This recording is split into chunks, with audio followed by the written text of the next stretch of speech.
everyone. Let's start with a silent prayer. Am I audible to you all? Yes, miss. Okay, sir. Okay. So the day 1 and day 2 sessions will be handled by Dr. Karthik Vaidyanathan on self-adaptive systems. Day 3 will be handled by Ms. Shaija N on data analytics in healthcare. And day 4 will be a hands-on sessions on image classification by Mr. Ravishankar sir.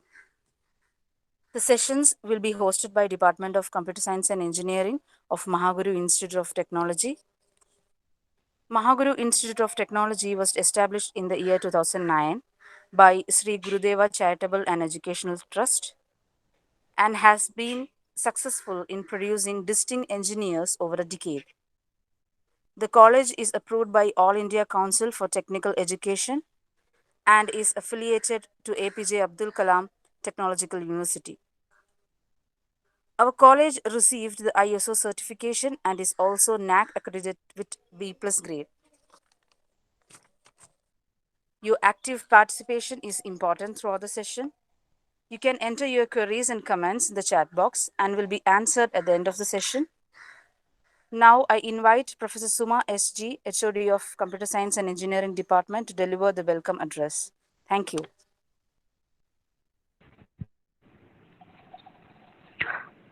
Very good morning. Devika, am I audible? Yes, ma'am. Yes, ma'am. Okay. Today, the Department of CSE from Mahaguru Institute of the 5DP program, systems and machine learning techniques. And the research person of the day is Dr. Karthik Vaidyanathan, a postdoctoral researcher at the Department of CSE in the University of L'Aquila, Italy. He has received his PhD based on his thesis titled Data-Driven Self-Adaptive Architecting Using Machine Learning. He has a dual master's degree with specialization in software architecture and machine learning. His main areas of interest are software architecture, machine learning, and self-adaptive systems.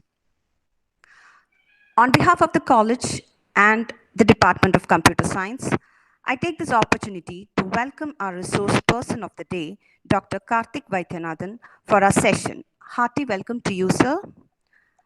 I also welcome all the faculties and the participants who have joined with us for the FDP. Once again, welcoming you all to this session. Thank you. Hi, everybody. Good morning. So I can start, right? Yes, sir. You can start. Perfect. Thank you. So I'll just share my screen. Let me know if it is visible. Okay.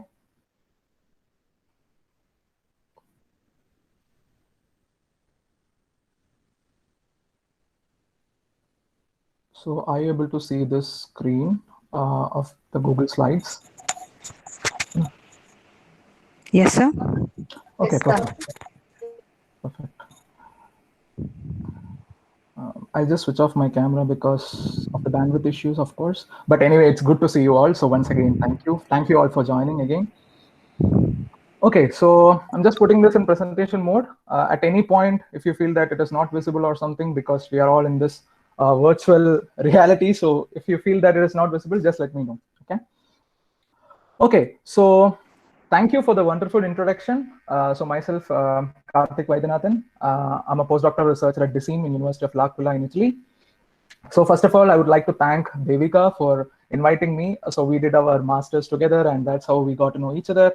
And thanks once again for inviting me. And thank you, the Department of Computer Science and the Mahaguru Institute of Technology for having me over this day.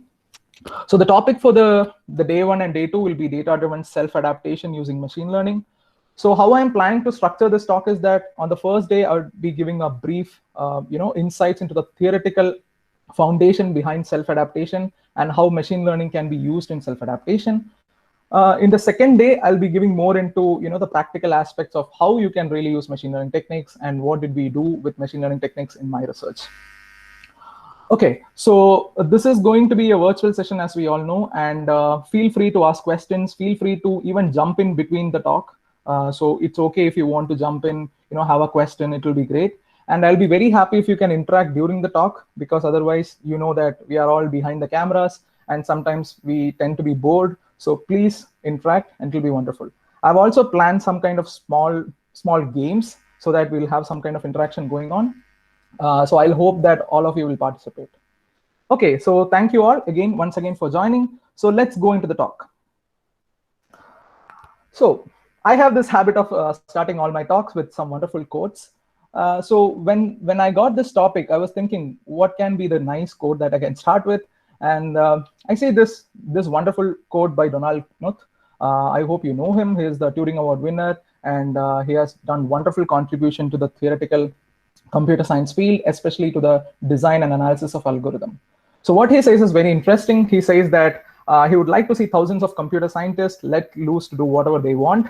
And he says that that's what really advances the field. So what I'm going to present in these 2 days is something that goes in this line, where when I started my PhD 3-4 years back, I was having a discussion with my advisor, and I said that why don't we try this kind of a strange idea where we'll make the software architecture learn by itself dynamically during the time when the software is running and automatically change. So he was like, Karthik, do you really think such a thing can be done? And that's how we came into this idea. So I'd see that this quote aptly suits what we have done in the research. So a little about myself. I started my BTech in 2010 and I finished in 2014 from Amrita University, Kollam. So I'm from the same place where you are now. So then I did a 4 months of internship at Infosys in Mysore. Then I felt, okay, this is not my cup of tea. So I wanted to go to academia. So in 2014, I joined for my master's in computer science, where I did a specialization with machine learning at Amrita University, Kollam. During that time, I got this opportunity to do a dual degree program in University of L'Aquila. This was also done in the same period. So in 2 years, I was able to obtain 2 master's degree, and this time it was in software architecture. Then following that, I said, maybe I'll just give a try in industry again. So I joined as a product lead in Knowledge Lens in Bangalore. So it is one of the very well-known companies, a startup company, which does tremendous amount of good work in big data analytics, IoT, machine learning, and things like that. So I worked for 1 year, and then I got this admission to the PhD program in computer science at Gran Sasso Science Institute in Italy. So Gran Sasso Science Institute, if you know that there was a Nobel Prize in physics like 5-6 years back on gravitational waves.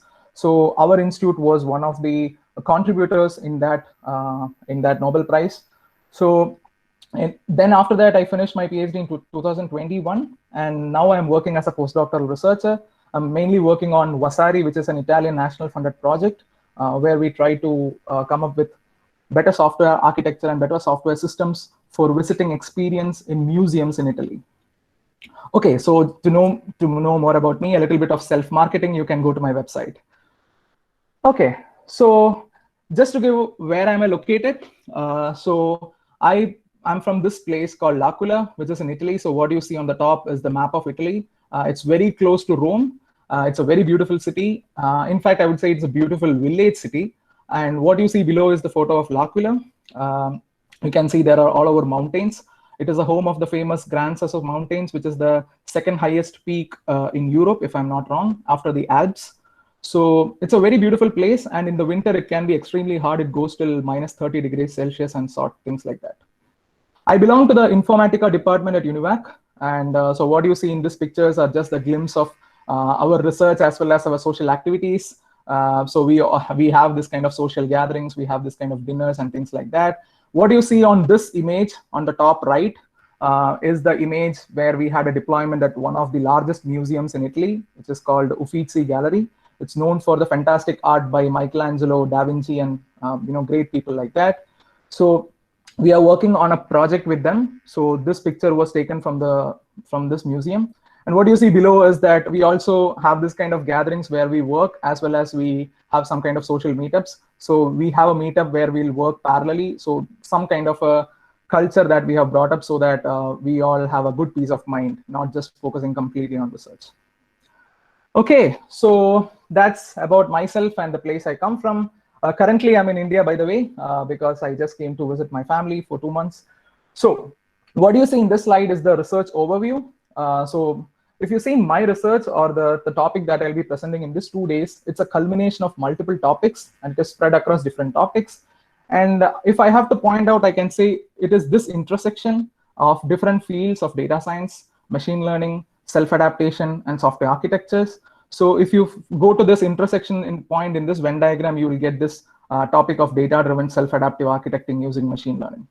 So the agenda then for day one will be that I'll be giving a brief idea about software architecture, then about self-adaptation, then about machine learning. I'm not going much into the data science part because I already know that there is going to be a session in the next 2 days on data analytics, and then after that on deep learning. So I'll be just touching upon a little bit aspects of it. So that's it with the introduction of the research and other details. So let me start. So we live in this world of smart applications and complex softwares. So on the left side, what you see is the famous robotic dance, which was done by the Boston Dynamics group. I don't know how many of you have noticed it. So in last year in Twitter and YouTube, it was just crashing the internet. You could see this, this kind of videos and GIFs all over the place. So what you see here is 3 robots which are trying to dance. Of course, they have this tremendous amount of deep learning encoded in them. So they are able to coordinate among themselves and they are able to do this kind of wonderful dance. What you see instead on the right side is the Tesla car. It's a Series 3 car, and it is driving automatically through the roads of California, if I'm not wrong. And you could see that the driver is not even doing anything. So the steering is automatically steering its way through the roads of California. So if you see these 2 systems, what you need to understand is the software behind this is tremendously complex, right? Sometimes we just think and we just get fascinated thinking that, okay, you know what, this is just another system that uses machine learning. But no, they are all systems that has tremendous amount of softwares in them. So just to give a history, in 1990s, when this kind of Volvo cars, BMWs, and all those of cars came in, what they had was they had like minimal amount of softwares. But over a period of time, even the small cars are having tremendous amount of software. Just imagine for a robotic dance to happen, and as well as for a Tesla car to drive itself, how much software will be behind the scenes to ensure that they are able to run smoothly. So for example, if the Tesla car software does not work properly, it can just hit a human and someone might get killed. It can even crash into some barricade. So the software has to be engineered or architected in such a perfect manner that they don't violate the constraints and they satisfy their requirements. Okay, so having said this brief part, what we see in these days is the ever-increasing usage of IoT and cloud-native applications, and there is also a tremendous amount of AI revolution that is happening. So in the next 10 years, Gartner has forecasted that more and more companies are going to use machine learning. So what this also means is that the complexity of the software is also increasing. And because of that, architecting these kind of softwares are becoming really difficult. So one side, you can see that there is an increasing adoption of AI. And on one side, you can see the increasing adoption of IoT systems, cyber physical systems, and so on and so forth. So one big question that comes into the picture is how to architect these systems, right? Because we always talk about the fact that, okay, you can use machine learning, you can use deep learning, you can use reinforcement learning, you can use, you can take an IoT, you can take a smartwatch, whatever. But the important question is, how do you architect these systems so that they offer better performance, better reliability, better security? How to architect systems in such a way that they don't get hacked, right? How to architect systems in such a way that whenever you send a request, you get an immediate response. So all these are the main questions, because these are the fundamental aspects of developing a system. Many times we just focus on the engineering side of it, but we don't really focus on the fundamental aspects. So how do you architect these kind of systems? So when I say how to architect, the first thing that I want to introduce is, what is software architecture? Because many people have different perceptions about software architecture. So the first thing is, what do you mean by software architecture? Well, before I go into this, I just want to do a small kind of game so that we get to know each other a little better, okay? So what I'm going to do is, I'm going to share this link, okay, in the Meet. And what you're all going to do, I hope you all have a computer or smartphone or whatever. You can just go into this link, okay? Just click on it, and you'll be admitted to the page, which will be something like this, okay? So this will be the question that you will have. So you can use this code 834708. So once you start answering, I'll be able to see the answers here. So please feel free to go into the link and let us slowly start this interactive session so that we'll have something going on, right? Otherwise, it will be just me talking and you listening. So, which college are you from? Can you just type in the answers in that link?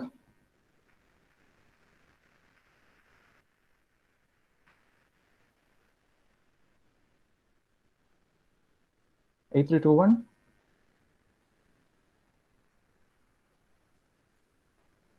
I think someone typed 8321. Great. Iliha College of Engineering Technology, Moachapura. Next. Great. That's great. I'm happy to see that people are interacting. Nice. So what else we have got? I mean, this is just a way to understand the audience, right? It will enable me to understand the audience better so that I can customize my talk accordingly. Great. Strange, I didn't find anything from Mahaguru Colleges, Mahaguru Institute of Technology. Come on.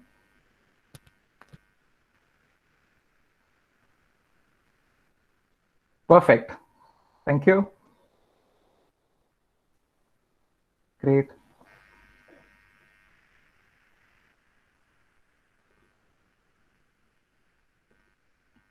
Okay. So for the sake of time, I'll just move on. So the next question I have for you is, what are your areas of interest? Just give me 2 areas because I've just given options for 2. So you can just type in your areas of interest. So it can be your research areas, it can be your subjects that you teach or whatever, right?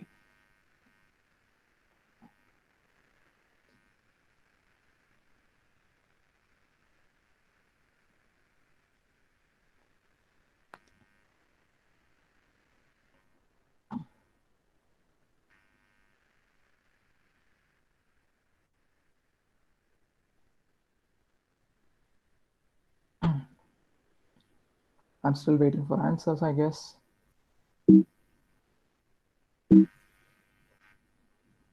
No? Okay.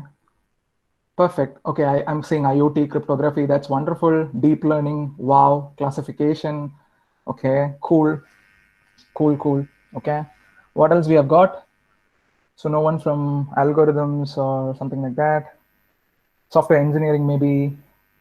Soft computing, great.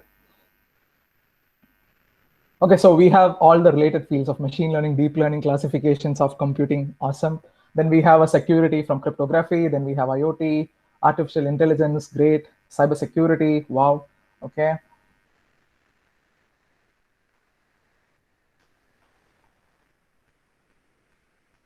Okay, so nothing else. So we are more in this group of artificial intelligence people. Wow, that's nice.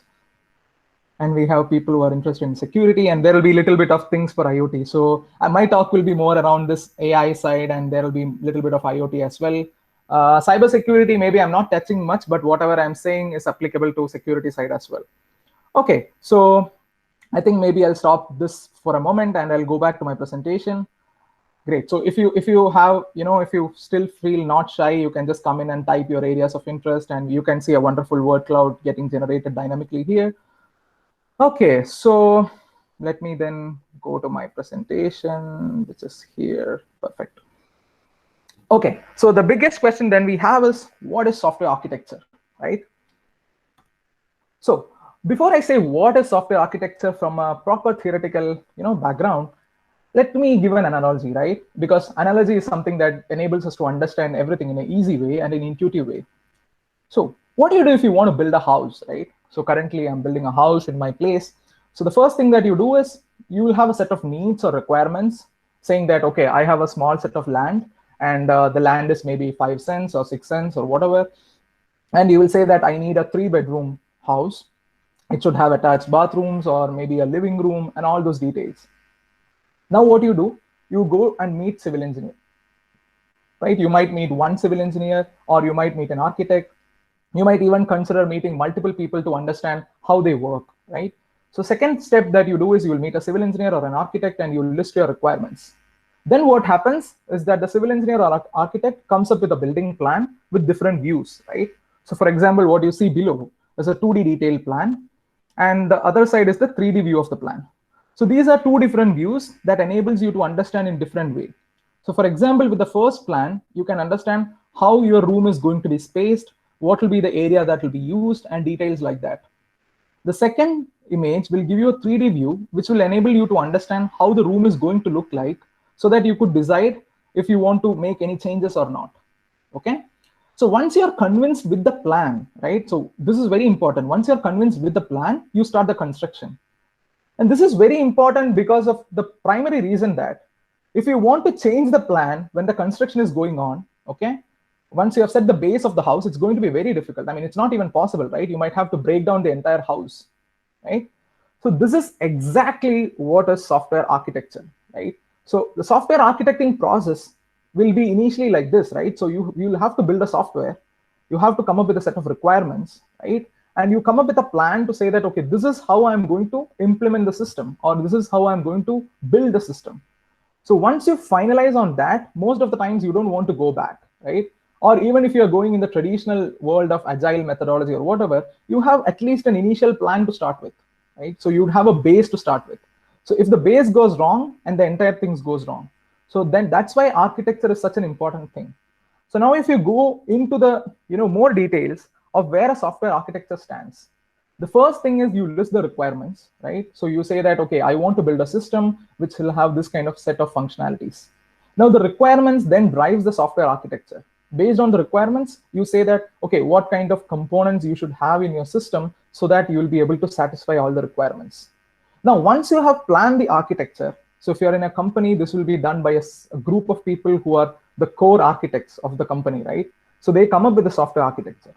Now, once this architecture is ready, what they do is they send to the developers and say that, okay, see what, this is the architecture, and these are the diagrams, okay, showing that how the system is going to work, how the interaction is going to happen, and all those details. And they will say that, can you now implement the system, right? So then there will be a developer lead or a group of people. They will come up with a low-level design of how the class diagram should be, or how the code should be structured, and so on. And then they will go for the implementation. So where the architecture stands is important. Once you have the requirements, and then the software architecture comes into the picture. So that is the position of the software architecture. Why I am saying is, all through these 2 days, we are going to talk more about software architecture, or how self-adaptation can be applied to architecting process, right? So we need to be clear with the foundations of software architecture. That is why I'm just giving more emphasis on architecture, right? So this is where software architecture stands. Now, if you want to see the definitions of software architecture, so the first definition was given by Perry and Wolf. I don't know if you have read this paper. This is a 1992 paper. It's one of the brilliant papers I've ever read. They discuss about what is software architecture, and they give analogies with the traditional building architectures, and they have even given what will happen after 20-40 years. So the paper was such a visionary paper. It's one of the most cited papers in the field of software architecture. So their definition is basically like this. What they say is, architecture is concerned with the selection of architectural elements, their interactions, and the constraints on the elements and their interactions necessary to provide a framework which satisfies the requirement and serve as a basis for the design. So what does this mean? Okay, this means that you can say software architecture is a combination of elements, form, and rationale, right?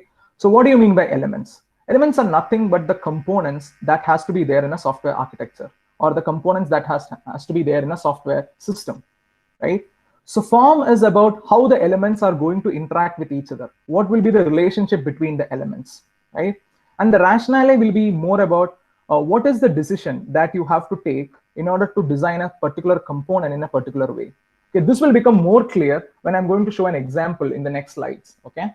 So elements, again, can be a processing element, which can be a component which processes the data. It can be a data element like a database, which just stores the data. It can be a connecting element, which can be your network that connects between two components, right? So when I say component, what is a component? It's just a simple unit which does some kind of computing, right? So for example, if I want to build a system like a banking application, you will have a login in the front, right? So when you click login, there is going to be some component which is going to process your username and password and redirect you to the next page, right? So there is going to be some kind of a software component. So software architecture is nothing but a combination of these components and the connections between them, and this is determined by some kind of a rationale on how the components need to interact with each other, right?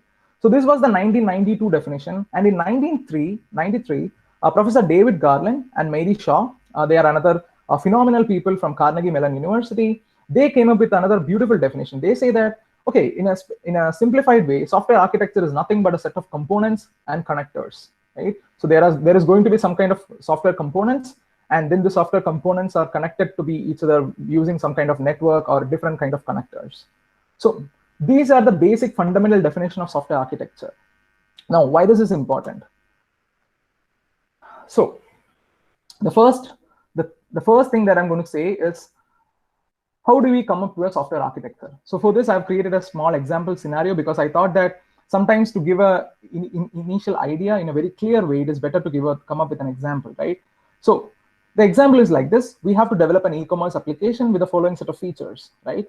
So the first feature is user registration and authentication, because you can imagine something like an Amazon or a Flipkart, right? So the user is going to register to the application and they are going to get authenticated, okay? Then the user should be able to browse the catalog to see what kind of products are there and to place orders, then add or modify delivery information, then probably add or modify billing information, and then finally make payment, right? So these, let's say that we want to develop an e-commerce application. This is like a simple e-commerce application, and we want to come up with a software architecture for this, right? So what can be the architecture, right? So this is the question. What could be the architecture that we can think about here, right? So I'll then take you through different possible architecture that this kind of system can have so that you get a clear idea of what a software architecture is.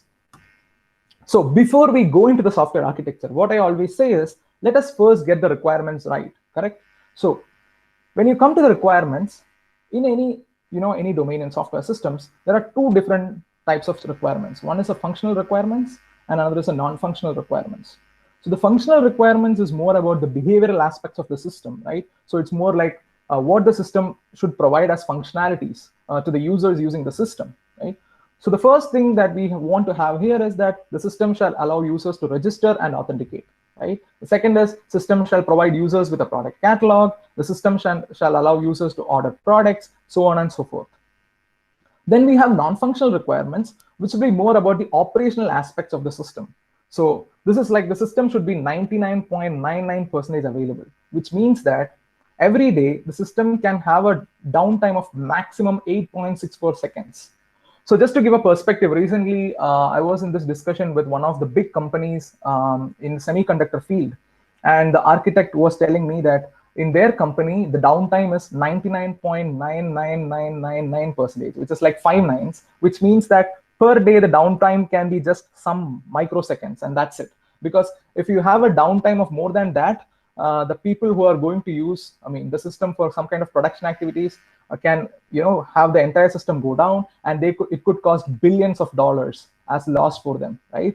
So availability is one of the critical requirements of most of the software systems, right? So for example, let us imagine that Amazon goes down for like half an hour. If half an hour Amazon goes down, it means that Amazon might lose a business of billions of US dollars, right? So this is one of the non-functional requirements. The second non-functional requirement that we have in our system is the system should be able to handle 100 requests per second. So this is just a small system, right? So we are just putting 100 requests per second. But usually in a high scalable system, it will be like 1.1 millions of requests per second and things like that.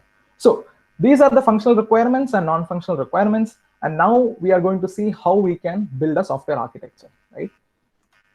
So let us suppose that we want to build this kind of an e-commerce application in 1990s or early 2000s, okay? So we'll come up with an architecture, something like this, right? This is called a monolithic architecture, right?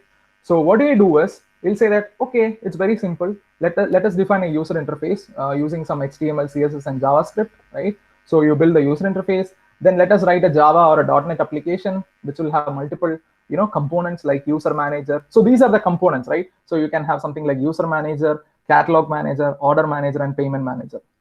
So user manager component is responsible for handling all the user related information. Catalog manager is going to be responsible for handling all the catalog related information. Order manager will handle, of course, the order related information like processing the orders, ensuring that the order is processed and things like that. Then payment manager will handle the payment details of the customer and ensure that the payment is made, ingest it in the database and so on. Then what we do is we'll design a database where we say that, okay, there is going to be a user, a catalog, a order, and a payment, right? So there's going to be 4 different tables. So for each of the components, they are going to use one table here. So all the user related information will be in the user table, then the catalog in the catalog table, and so on. Okay. So on the organizational side, what we do is we'll put UI developers working on this HTML, CSS, and JavaScript. Then we have a backend team which will take care of the Java or .NET side. Then we have database administrators who will work on this Oracle database and so on. Now on the deployment, you will put the entire HTML, CSS, and JavaScript in an application web server. Then you will bundle up the entire Java or .NET as a exe or a jar file, or a WAR file because it's a web application, and then put it in a backend server. Then the entire database will be deployed probably in a database server, right? So this is the typical monolithic architecture. Okay. So I'm just stopping here for a moment and asking an open question. Can someone of you tell me? I mean, if you feel free to of course jump in. Can someone of you tell me what can be a potential issue in this kind of a system? I'll just wait for a few seconds. If no answer comes, maybe I'll proceed to the next slide. But does anyone want to volunteer to just say what can be a potential issue in this kind of a system, right?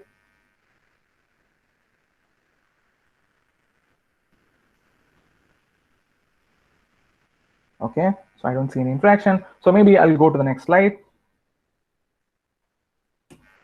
So one of the issue is that there is a high degree of coupling, right? So for example, let's imagine that the UI developer, the backend team, right? So the backend team will be like some hundreds of people working on the backend. So let's imagine that a new person comes into the system. He will have to know the entire code because the entire Java or .NET stack is going to be deployed as one single WAR or an exe file in a backend server. So he has to know the entire code base to understand how the system works. And this is not feasible. Then if you want to do some kind of a change in the system, it is going to take a lot of time because, as I said, there is a strong coupling between the components. So if I want to change in the user manager, I might have to change the catalog manager. Or if I have to change the catalog manager, I have to change the user manager because there is a strong interaction between them. And this will create a lot of problems in my system. So if I want to change my system in future, it is going to be extremely hard. And there are a lot of other, challenges that exist with the monolithic approach. I'm not going into details of it, right? Two of the primary limitations is the scaling part. If I want to scale the system, I have to scale, like add multiple backend servers. So that's what we used to do, right? In 2000s, what we used to do, we used to say that, okay, you know what, the system does not work, so maybe add one more server. Okay, so all the issues will be solved. Right? This is how we used to scale the system. But now it is not possible. Let's imagine that your e-commerce application is going to be used by millions of users. You cannot keep on adding servers, right? So how do you handle this kind of issues? Another issue is the database. Your entire database is in Oracle, right? So, and you are saying that the entire thing is put into multiple tables. So this might not even work. This might have beautiful bottlenecks because the database is centralized. If the database server goes down, the entire application goes down, and that's it, right? So how do you handle this issue? So that's when in 2010, okay, people started thinking about something called service-oriented architecture. They said, okay, you know what? Let us not go into this kind of hassle. Let us create a completely different architecture. Okay, let us keep the UI as it is. So there will be a user interface, okay? And then let us put something called an enterprise service bus, where there can be different web services. So they came up with this idea of web services. So you might be probably seeing in this college of something like a Java server faces or servlets and things like that. And you can create multiple web services. So you can have a user service, you can have a catalog service, order service, and third-party services for payment and things like this. Now, each of these are not existing in one single WAR or jar, if you can see in this diagram. They are existing as separate different services, right? And they are going to be deployed as separate application itself. And then they said, okay, let us come up with different databases. So just for the users, let us have a user database. Then let us have a product database or an order database and so on, right? So let us have in this way. And if a user service wants to talk to a catalog service, let us make sure that they talk through the enterprise service bus. So the ESB or the enterprise service bus is like a channel through which the user service can interact with the catalog service. So everyone will talk to the ESB, and the ESB will ensure that they can communicate with each other, right? So this was the architecture that was proposed. And this was very, very common even now in many companies. So this is called a traditional service-oriented architecture, right? So, but there is a key problem in this approach itself, right? So one of the key issues here is that this enterprise service bus is a big overhead. Because again, if the enterprise service bus goes down, the entire communication goes down, because if the enterprise services bus goes down, the user service cannot communicate to a catalog service and so on. So there is not going to be any kind of communication that is happening. Then what do? one thing you can do is you can just replicate enterprise service bus and create a distributed architecture, right? But then the problem is the user service needs to exactly know the protocol with which it has to communicate to enterprise service bus. So ESB is kind of a bottleneck here, right? So then what happened over the last 5 years in software architecture, there has been a big tradition that has come to the fact that, okay, let us forget all this. Let us go to something called microservice-based approach. So in microservice-based approach, instead of having this big services like what we saw in the SOA approach or in the monolithic version where everything was put into one big system, let us do in this way. Let us break down the entire system into pieces of functionality, okay? And let each functionality become a small web service, right? Which is called a microservice. So let us do in this way. So that's what came up. If you see on the left side, you can see the monolithic version. On the right side, you can see the microservices version. So then what they did, the entire user manager, you can break it down into two different microservices. One is the registration service and an authentication service. So the registration service will handle all the registration related details, like if the user wants to sign up and things like that. The authentication service will handle the user sign-in. So whenever the user signs in, he will be talking to the authentication service, which will check if the username and password is valid. If it is valid, the user can log into the system. Then the catalog manager can be broken down into two different microservices. One is a product display microservice where you could display what are the existing products. And then a product rating service, which is like whenever someone wants to give a review to the product, you can store all those information in another microservice, right? With the help of another microservice. Similarly, the order can be broken down into two, the payment can be broken down into two. So all this can be broken down into small individual pieces. Now, why this is very important or very powerful is that we can give each of the microservice to small developing teams, right? And this means that not everyone has to know every part of the code. A small part of the development team can just work on a small piece of microservice, a small microservice. So if you see Amazon, for instance, what Amazon does is they have something called the 2 pizza rule, okay? So the 2 pizza rule means that in every team in Amazon, you don't have more people than the number of people that can have 2 pizzas at one time, right? So 2 pizzas means you'll have 8 pieces, right, probably. So that means 8 members in one team. So if you see the entire Amazon application, it is broken down into tremendous degree of microservices where each microservice is handled, or 1 or 2 set of microservices handled by the small teams. So if anything goes down, let's say with the billing service, the team which is responsible for the billing service will take care of that aspect, and it won't affect other microservices, right? So this was the beautiful part that came up, and over the years it has become very powerful. For example, another biggest advocator of microservice is Netflix, right? If you go to netflix.com, there is a beautiful blog of Netflix engineering, right? So you can type in Google Netflix engineering and you will go to the Netflix engineering blog. So if you see, their entire architecture is in microservices. And if you go to YouTube and type Netflix microservice, you can see some of the great talks by the Netflix team on how they create microservice architecture inside Netflix. And that is the reason why you are able to stream videos just like that in Netflix, right? Okay, so if you see over the years, what has happened to software architecture, and this is very important, right? This is where I come in to say that what are the current challenges in software architecture. So in the early 90s, it was monolithic approach, right? So it was about, or maybe in the 80s itself. So it was about writing small pieces of code and ensuring that the code works, and that's it, right? So everything was put in one big code. So this was monolithic. Then came the distributed systems, right? So when the distributed systems revolution came in, the idea was that, okay, don't put everything in one, rather you just spread it, and then you can have some kind of leader election or different kind of algorithms to ensure that they synchronize with each other, and you could, make sure the entire system works. Then what happened? Internet connected systems come in, right? So maybe in the early 2000s, when the systems were able to connect to the internet, what happened is that systems started communicating over the internet. Now, this means that there were a lot of important things that needs to be taken into consideration. So like e-commerce applications came into the picture, but the biggest problem is you are talking over the internet. So it means that the system should provide good amount of response time. The latency should be very less, right? So internet connected systems came in, and this means that the quality attributes, agility, and the decisions had to be made really, really fast.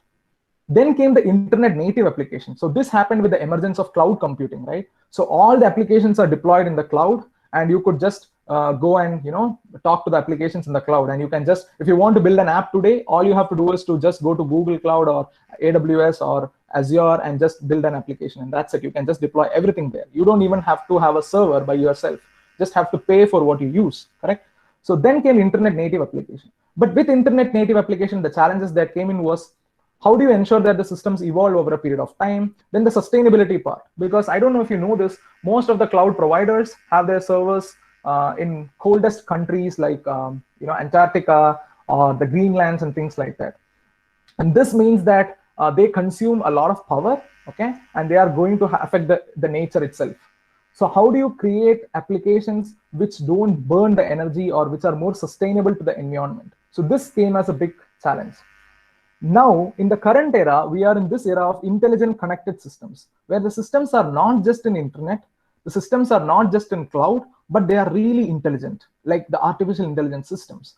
You could just think of your, your iPhone or your Android phone. You have Google Assistant or Siri. So you talk to it and it responds to you, right? So the systems are becoming more and more intelligent. So now the challenge is about intelligent connected systems and how do you architect those kind of systems. So this was presented by Owen Woods in 2016 article. And what he says in the future is that maybe by 2025, there is not going to be a software architecture that is going to be fixed. The software architecture is going to completely change in runtime. So how I can give an analogy is, just imagine that you are living in a building and suddenly your room size enlarges and your room size shrinks. Or suddenly imagine that your next room just goes down, right? And it goes up. So we are going to go into this kind of world where the software architecture is going to continuously change based on the requirements of the system. So these brings us to some of the challenges moving forward. The first thing is the runtime uncertainties. So the biggest problem with software systems currently is that the software systems or the components of the services, they might require additional resources in runtime. For example, let us imagine that you deploy the e-commerce application that I was showing, right? You deploy it in the server. Now imagine that suddenly there are going to be more number of users accessing your system. It means that your system should have additional memory to process those requests. So in runtime, your services might suddenly need more resources. And sometimes you don't need that much resources because the number of users using the system will be very less, right? So how do you handle that? Then services or components might fail abruptly, right? It's very hard to predict this kind of failures. The systems can just go down. I don't know if you have noticed, if you sometimes go to facebook.com, you can see that the logo of Facebook sometimes won't be there, right? It won't be there. It will be just some kind of an image with a question mark. And even in just a split second, it will come back. So this is because Facebook has tremendous amount of intelligence built inside their system, which automatically makes it come back whenever it goes down, right? So how do you handle this kind of failures? The systems can fail. Then there is another important aspect to it. Users are going to use the system, right? And the users' goals, they keep changing dynamically. For example, I might suddenly log into Amazon and I would say that, okay, I want to buy this product. And suddenly there will be 10 people interested in the product. And at 10 o'clock, this will be the trend. At 11 o'clock, suddenly the trend will change. There will be people interested in a different product. So the user's goals keep changing dynamically, and this is going to impact your system. So how do you handle this? So if I want to put it in a different way, the uncertainties impact the system quality of service. So what do you mean by quality of service? It's nothing but the metrics or the performance metrics of the system. It can be the response time of the system. It can be the latency, again, which is related to the response time. It can be the throughput, which is the number of requests the systems can process in per second. It can be the energy efficiency, it can be the traffic, and so on. So how do you ensure that the uncertainties that the system faces does not affect the quality of service? How can you prevent that? So the question is then how to architect systems to better handle these kind of uncertainties, or how to provide guarantees to the overall system quality of service. How to ensure that irrespective of whatever failure happens in the system, the users won't feel it, or how to ensure that irrespective of whatever issues happen with the system, the users won't face any delay. Let's just imagine the IRCTC website. Imagine that the IRCTC website never goes down. We all will be really happy, right? Whenever we want to book the ticket, we could book the ticket. But that's not the case. Sometimes the system can go down. So how can you architect the system in such a way that the system never goes down, automatically handle all these issues by itself, right? That is where we come into this topic of self-adaptation. right? So self-adaptation, how can the system adapt itself to handle the uncertainties, right? So before I go further into this, I want you to answer, I mean, it's the same Menti, right? You can go to this question. It's going to be a quiz. So it'll be great if you could just go into Menti now, right? I hope you are inside. If you are inside, okay, it's waiting for players. You can just enter a nickname for you so that you don't get identified by your own name. So you can just give A, B, or whatever you want as your name. So I'm just going to pop up a question here. It's a very simple question. Okay, so there are some people. That's nice to see. I see that there are some 20 participants, but the number of people here are less. So feel free to come in. We are going to just play a small quiz, right? It's great, great to see people joining. Wonderful. Expect more. That's it. 1, 2, 3, 4, 5. That's it. Really? Okay, so that's it. So probably then I'll start the question, right? I mean, don't feel shy. You can just come in. It's not a big question as such. It's just to make sure that we have some kind of interaction going on, right? Just a way to interact. So feel free. Thank you. The 6th person has joined. So just a way to interact, right? Great. That's amazing. It also gives a feedback to me that, okay, at least people are there listening to it so that I also know how much you got the idea of what I was saying, right? Okay, that's great. Okay, that's nice. We have a burger coming in. So if we are that, cool, 9.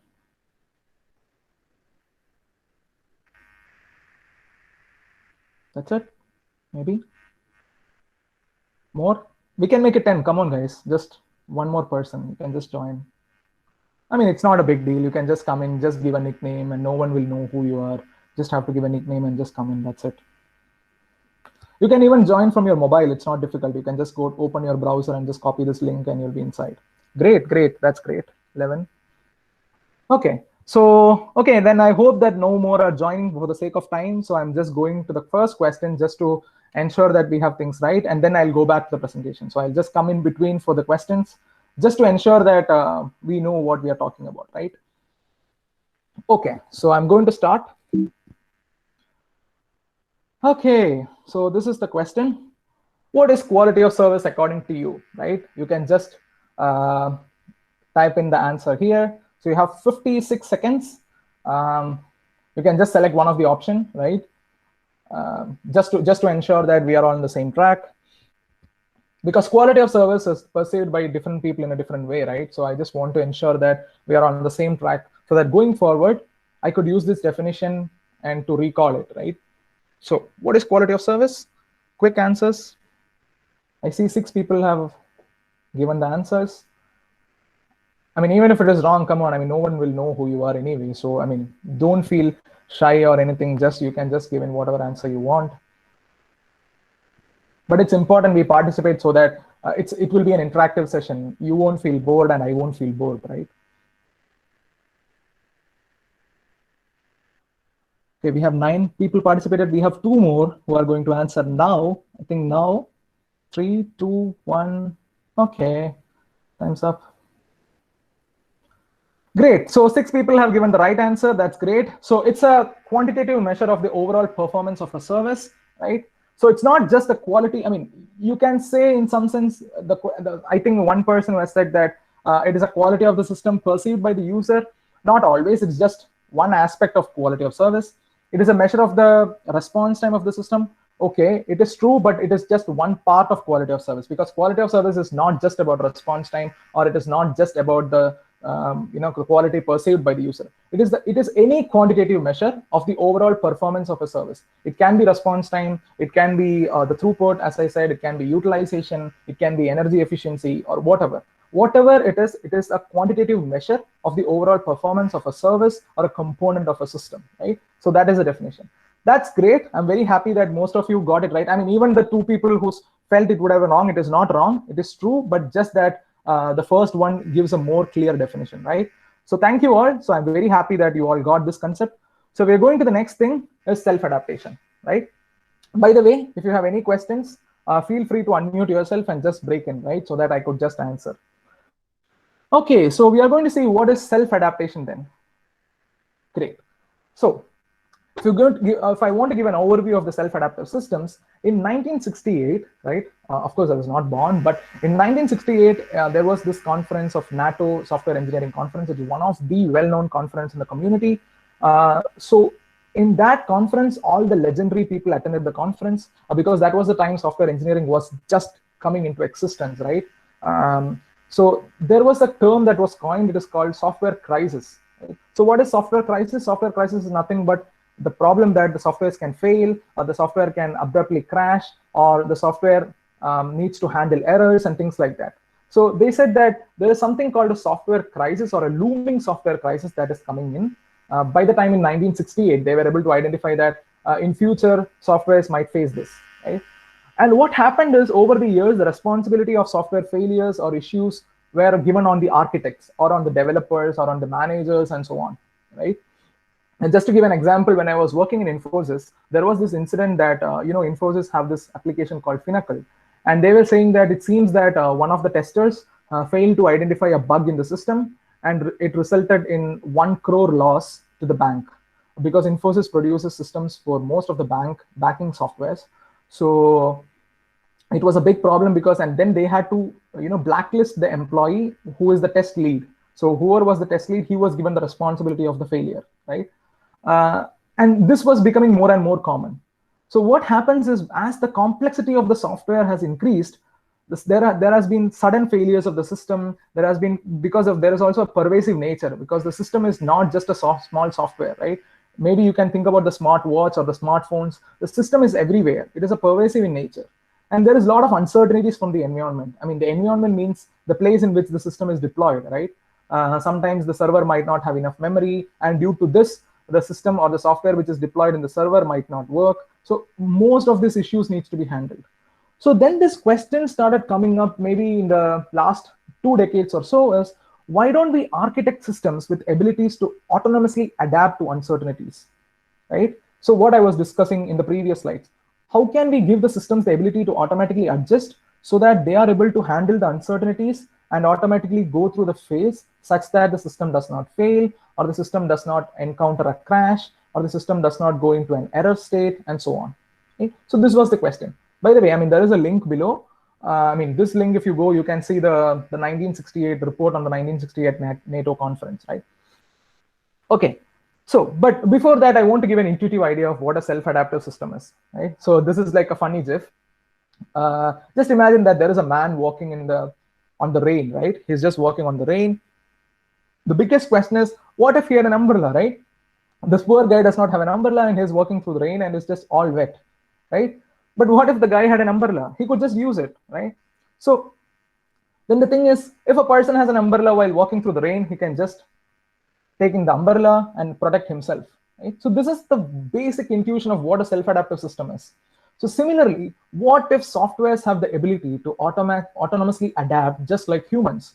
Because humans, when we are born, like our parents or the people around us will tell us that, okay, whenever there is raining, you need to hold this umbrella so that you are protected from rain, right? So that's how we get the knowledge. So similarly, what if softwares know that whenever there is a failure, it needs to do something, right? It needs to adapt itself. So this is the intuitive idea behind self-adaptive systems.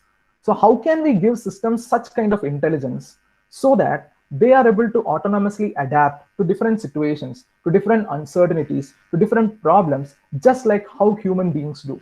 Because we have this tremendous ability to adapt to different situations. We might suddenly go to an extremely cold climate and we might adapt ourselves, right? Our body has the ability to adapt. But what if suddenly you shut down a server? The software might just crash. But how can you give the system's ability to withstand those kind of failures? Or how can you prevent, for example, hacking? I know that there are people who are interested in cryptography and so on. Let's imagine that your system suddenly gets hacked, right? Let's imagine that the system does not have a defense mechanism. The system can just crash. It can allow the hackers to get all the details of the users, right? So how can you create or engineer or architect systems in such a way that it can do all these things autonomously, so that you don't need a human intervention in between to solve the issue, right? Just to give more detailed idea, let's imagine that you have a small system, right? the system, like there is C1, which is a component. It sends a message to C2, and the C2 sends the message to a database, right? So there is a small software system which is having an architecture like this, where C1 sends data to C2 and C2 sends the data to a database. Okay. Now imagine that this is a system with no self-adaptation, and imagine that suddenly C2 fails, right? What we will do, we'll just stop the execution of the system, of course, because C2 has crashed. Now the developers will assemble, they will find, okay, what is the potential issue? They will try debugging the system, and what they will do? They will redeploy the system again, right? Then you will have again C1 sending the data to C2 and C2 sending the data to a database. But imagine how much this would have cost, right? You have to stop the execution of the system, and the developers have to do something, right? Imagine that there is an aeroplane. I mean, there is a flight that is landing, right? I mean, I don't know if you know this. The landing softwares of the flight, they have an autopilot mode, right? So the flight automatically knows when it has to, release the wheels so that the flight properly hits the ground, right? So what if suddenly, when the flight is about to hit the ground, the wheels does not come in? What will happen? All the people will be dead inside the flight, because it's a software and it is bound to errors, right? Similarly, just imagine that the machine that you go for MRI or the scans, right? They are using X-ray radiations. Just imagine that the systems, and they are controlled by softwares. They are controlled by big softwares. Let's imagine that the software does not work, and they, inject more radiation into your body. And in 1995 or something like that, there was this incident where more radiation was emitted into the body of human beings, and people were dead because of the software failure. So how could you prevent systems to happen something like this?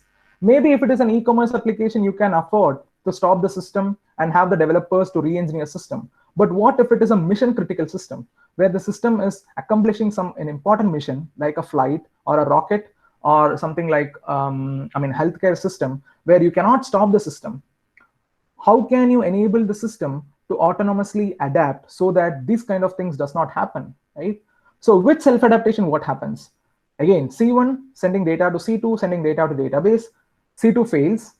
Now the system will automatically do something. It will say that, okay, C2 is not there, but I need to ensure that I get the data to the database. So C1 then keeps sending the data directly to the database, because it will know that C2 is not there, right? So in this way, the system has adapted to a different architecture where it does not have C2.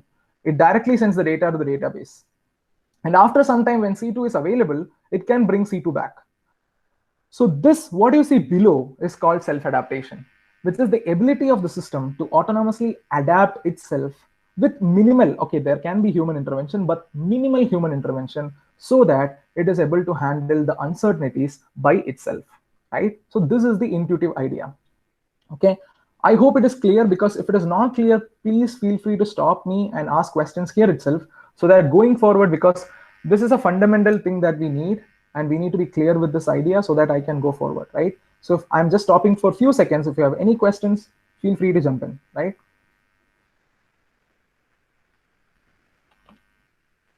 I'm not seeing the chat. If there is something happening in the chat, someone can just tell me that as well.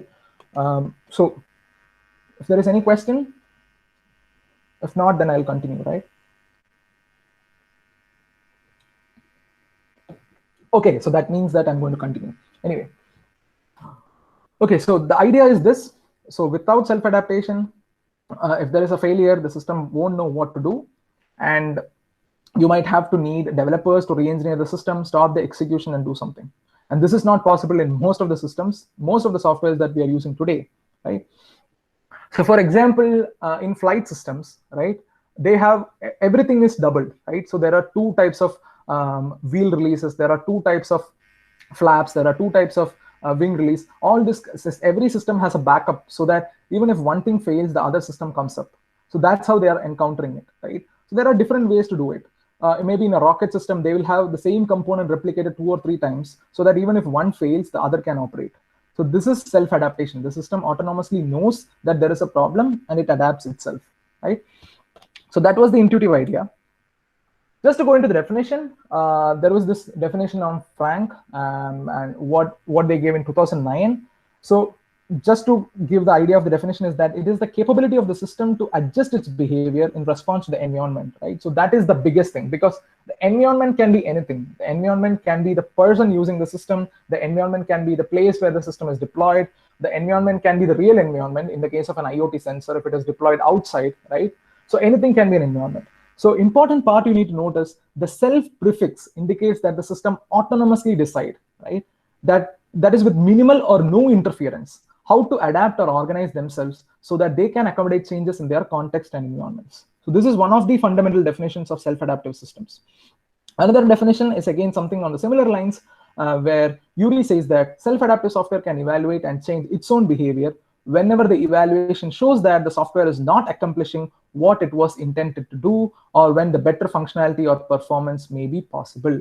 So let's imagine that your system was supposed to give a response back in 1 second, right? Let's say that you log into IRCTC and you want to book a Tatkal ticket, and you have said that irrespective of whatever is how many number of users are using the IRCTC at one time, the IRCTC website needs to respond in 1 second, right? Okay, that's great. If it was done, it was amazing. But anyway, let's imagine that if the system had to respond in 1 second, right?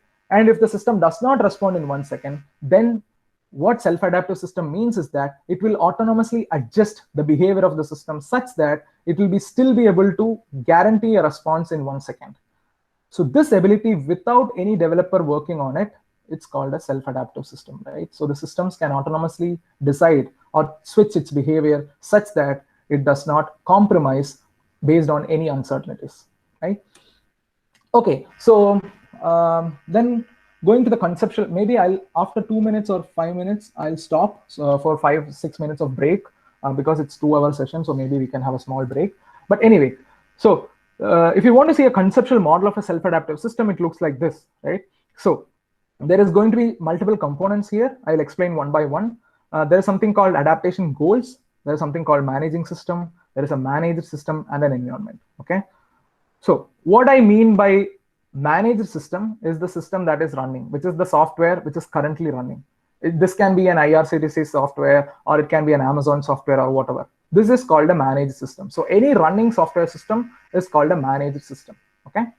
Now, what is a managing system then? The managing system is an additional system which is responsible for continuously monitoring the managed system. So this is like a person who this is like a teacher, right? Let's imagine, I mean, we are all faculties. So managed system here can be a student, right? So student is doing something, and managing some system is the teacher who always checks if the student is doing the right thing. If the student is not doing the right thing, the teacher immediately says to the student, you know what, you are not doing it right. And based on that, the student can adapt, right? So the managing system is an external system which is going to continuously monitor the managed system, and it ensures that the software accomplishes its functionality. Okay.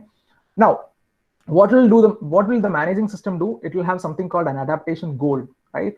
And based on the adaptation goal, it reads the goal and then it gives instruction to the managed system. Okay, so for example, let's imagine that the teacher is conducting an exam to the student, right? I mean, of course, it does not happen, but still, let's imagine that the teacher is conducting the exam, okay? And the teacher knows what is the expected answer from the student, right? So this is the adaptation goal. So the teacher knows what the student should answer, but the student somehow is not answering it in the right way. So the teacher knows the goals, and what the teacher says is to the student is that maybe you are not answering it in the right way. So the student quickly understands, oh, maybe this is not the right way to answer, and he will change his answer, right? So this is the adaptation goal. So you have an adaptation goal, you have a managing system, you have a managed system. And then there is something called the environment, okay? So the environment is something with which the system interacts, okay? So this is like in a college, you can say that the college is the environment, or the university building is the environment.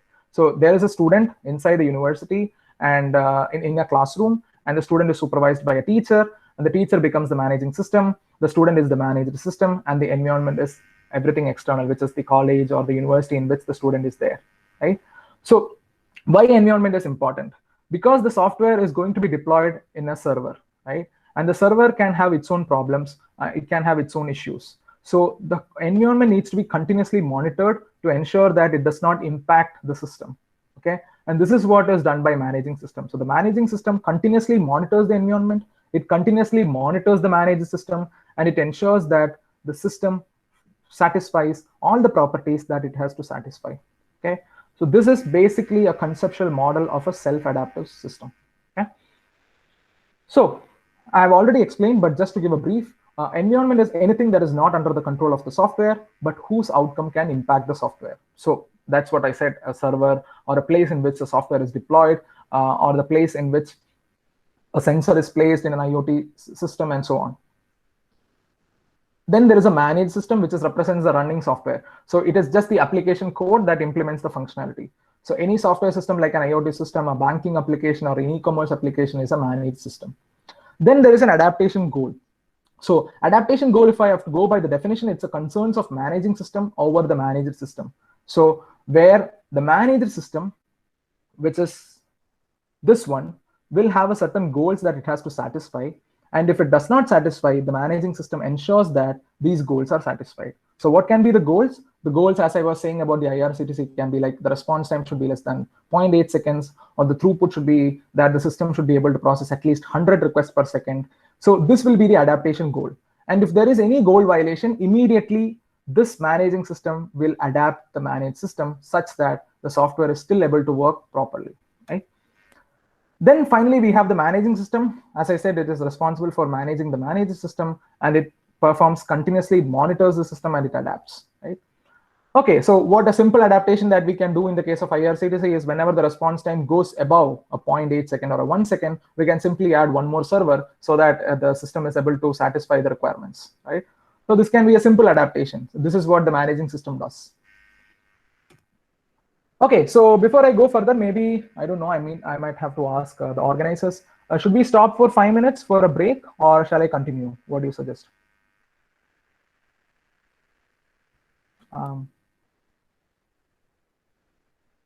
Yeah, just check the chat. No.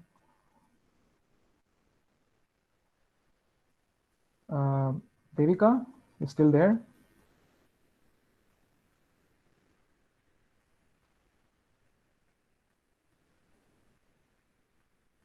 Okay. I'm just asking if I should stop for a few minutes.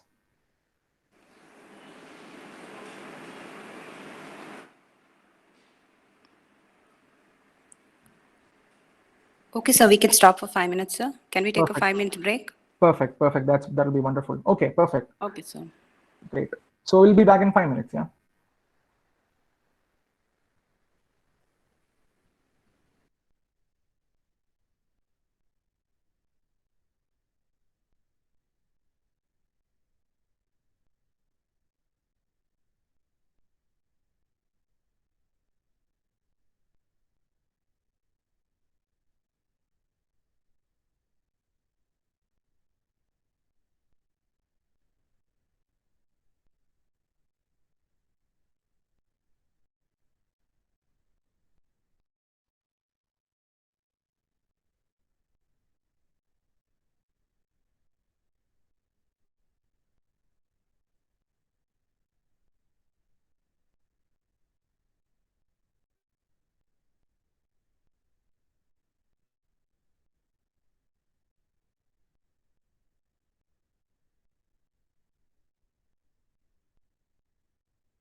Hi. So, madam, shall we start?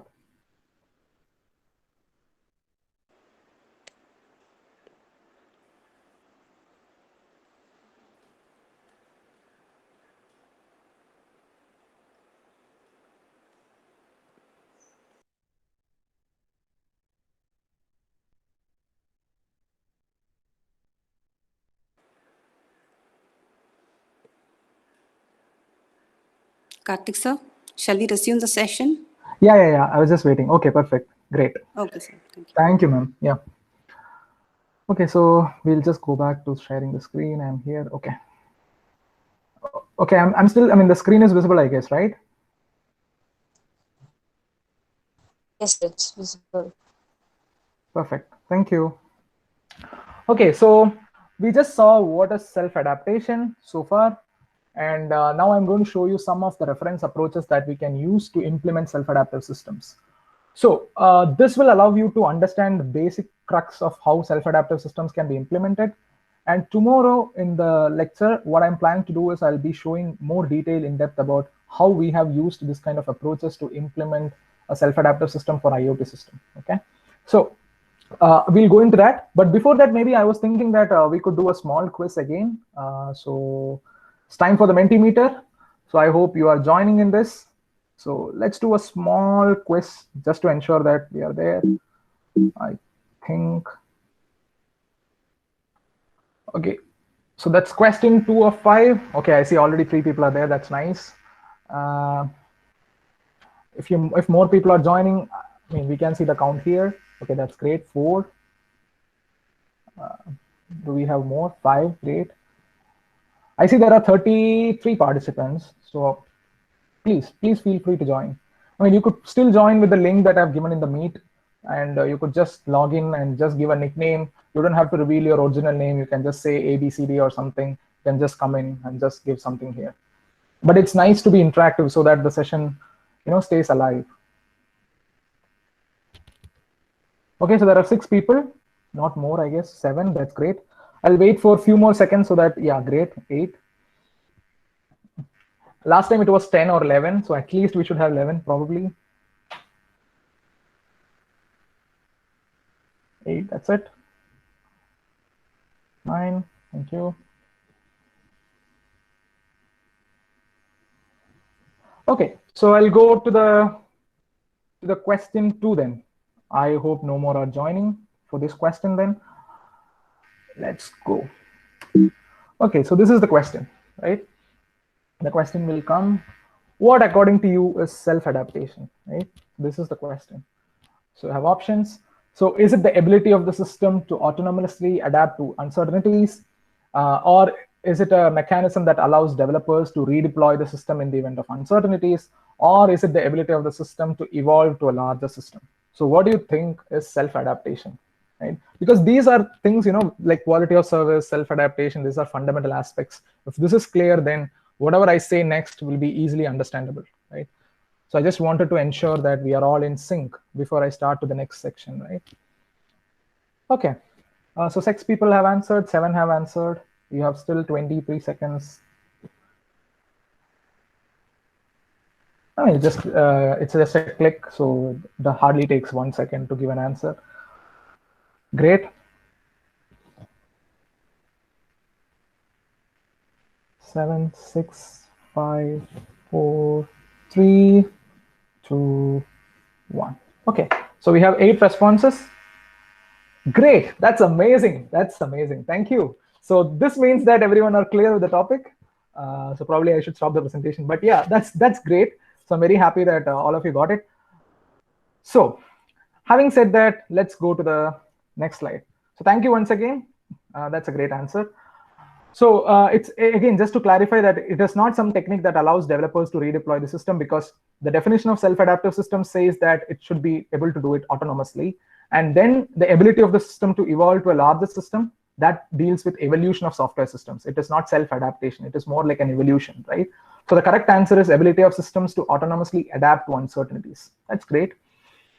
Okay, so let us see some of the reference approaches. So the first approach to perform self-adaptation was introduced by Orisi et al. In 1999. It was one of the very popular framework back then. So what it says is any software systems functioning can be divided into two phases. One is evolution management, and another is adaptation management, right? So in an evolution management, what happens is there will be an architectural model, and based on the architecture, you will implement the system, right? But over a period of time, you want to change the model, or you want to update the system, because maybe over 10 years, you felt that, okay, you didn't architect the system in a proper way, so you want to evolve a system to accommodate new set of user requirements and things like this. So this means your system is going to evolve. So then this part of the adaptation phase handles with something called evolution management, right? So this will ensure that the system is able to evolve and it is able to maintain consistency with the architecture. Many times what happens is, in companies especially, people draw the architecture diagram, they start the implementation. Then after some time, they forget what was the architecture diagram. They just keep improving the code, but they won't ensure that the architecture is synchronized with the code. They will just keep updating the code, but they won't update the architecture, right? So they said that let us have a phase called evolution management, which ensures that there is a consistency between the architecture and the implementation. And then there is another phase called adaptation management, where what it does is it continuously checks or monitors the system, right? It ensures that if the system is having any problem or not, it plans what has to be done. Okay, maybe it knows that, okay, the system is going to fail, so it plans what needs to be done to counter the failure. Then it deploys the changes. Once it deploys, it enacts the observation on the architecture as well as on the implementation. So there are these two phases. One is an evolution management and another is an adaptation management. So adaptation management takes care of all the adaptation related activities, to continuously monitor, to plan what needs to be done, and to deploy the changes. And the evolution management takes care of all the activities related to the architectural model and the implementation. So these are the two phases. This was proposed in 1999.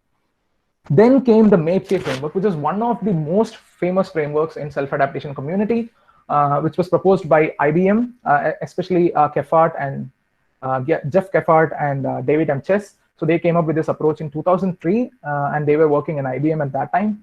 And this was then published in the autonomic computing framework of IBM. It is called the famous MAPE-K framework. It's called monitor, analyze, plan, execute, and K stands for knowledge. So this is the framework. So what it does is, again, it has two systems, which we all know, the managed system and the managing system. So the managed system represents your running software, right? And then there is a managing system, which is responsible for continuously monitoring the managed system. So it continuously checks if there is any problem in the managed system. Then it analyzes, okay, what are the potential problems? Let's say that the managed system has a component which fails, right? So immediately this managing system will understand that, okay, there is a component failure. It analyzes the type of failure. Then it plans what needs to be done to counter the failure.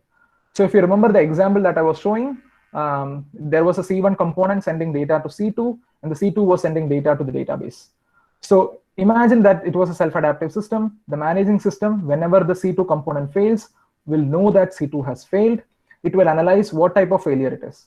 So it knows that, okay, C1 was supposed to send the data to C2, but C2 has failed. And then it plans what needs to be done. It says that, okay, forget C2, let C1 send data immediately to database. So this is the plan, and then the adaptation is executed on the system. So here there are two things called sensors and effectors. So sensors are the mechanisms that are provided by managed system to monitor continuously. And effectors are the mechanism provided by the managed system to continuously change or continuously adapt the system. Okay, because we need some kind of mechanism which will allow to adapt the system. This is provided by the effectors. Now the biggest question is, what is knowledge? So knowledge is any common information that is shared among the 4 different activities of MAPE-K. So the monitor, analyze, plan, and execute. If they want to share any information, a common information, they can put it in the knowledge. So you can think of it like a data repository where there is all the data related information on how to perform adaptation. So everything will be there in the knowledge. Right? So this is a MAPE-K framework, and this is one of the most commonly used frameworks. And today and tomorrow, when I start with how we have implemented self-adaptation, we also follow a MAPE-K based approach. So it's very important that you understand the fundamental of this. Okay. The next important framework was proposed by the group of David Garland in 2004. It is called the Rainbow Framework. So in the Rainbow Framework, they also have this concept of managed system and a managing system, but it is slightly done in a different way. So they have something called a system layer. Okay. The system layer will have an executing software, and the executing software will have things like probes and effectors. So probes is very similar to the sensors in a MAPK framework. It allows an external system to understand what is happening within the system. Right? And effectors allow external system to control or to adapt the executing system. Okay, so this is the system layer. Then there is an architecture layer, which consists of 4 different components. One is a model manager. So what they do in Rainbow is they create a model of the system, a running system. Okay, so model can be a formal mathematical model, or it can be, domain based on a domain-specific language. It can be a model. So what they do is they apply the properties on the model to check if the system is working correctly. If the system is working correctly, then everything is fine. But if the system is violating any constraints, like let's say the response time goes about 1 second, or some of the component fails, then immediately what they do is they have something called a constraint evaluator, which evaluates if the current model satisfies all the constraints. So the constraints will have something like the response time should be less than this many seconds, or all the system should function properly, and all those constraints will be listed in the constraint evaluator. So based on the constraint evaluator, there will be constraints which will be applied to the model manager. Once this is done, they will have an adaptation engine which will take care of all the strategies and tactics. So strategies and tactics are nothing but the different adaptation mechanisms that you could use. For example, in the example that I was showing, you could immediately remove C2 and send the data directly from C1 to the database. So this is a tactic, right? And then there is an adaptation executor which executes the adaptation. So this is a Rainbow framework. Again, don't worry if you don't get into internal details of this, but I'm just giving a very brief overview of this different kind of frameworks. So if you just go into the literature, you can see hundreds of papers based on Rainbow framework. In fact, I'm currently collaborating with one of the collaborators of Rainbow framework to work on a new kind of approach for self-adaptation. So it's a big framework, to be honest. The next famous thing is the 3-layer model. So 3-layer model was proposed by Kramer and McGee. It is one of the another most famously used framework. It was proposed in 2007. So it has 3 different layers, as the name says. First layer is the component control, so which is the current software system which is executing. So this is your Amazon or IRCTC or whatever. So this is here where there are multiple components that are connected to each other. Okay.